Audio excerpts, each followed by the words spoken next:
Hello and welcome back to the second lecture on TensorFlow. In this lecture, we'll see talk about TensorFlow constants. There are three types of constants, as we know: integer, float, and string. Let's see how TensorFlow treats these constants. So let's start by importing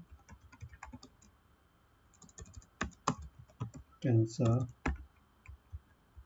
as TF. Shift enter to execute it, and I call say hello tf.constant.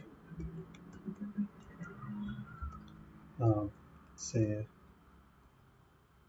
hello world. When I shift enter, it gets executed.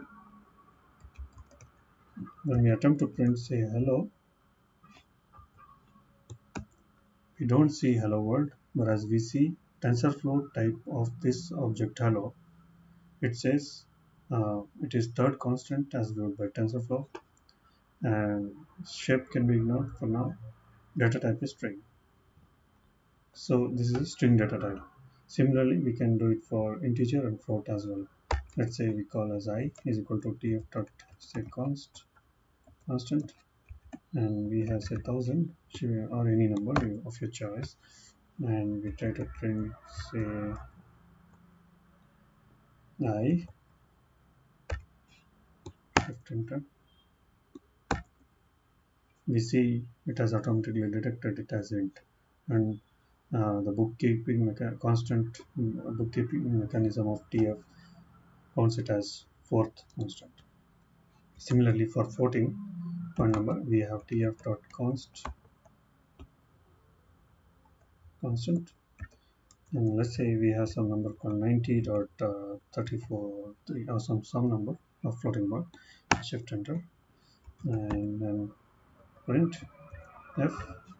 Shift enter, and then we can see it has automatically detected uh, the value or a constant is say a floating point type, and that constant is a fifth constant as per TensorFlow.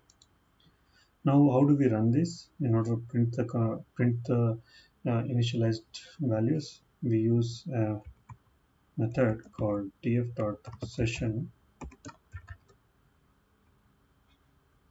and instantiate it into an object.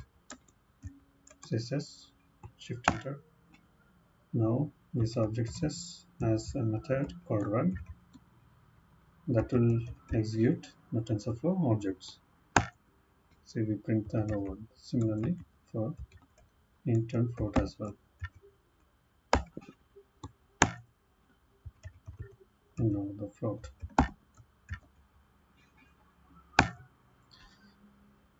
So in this way we can run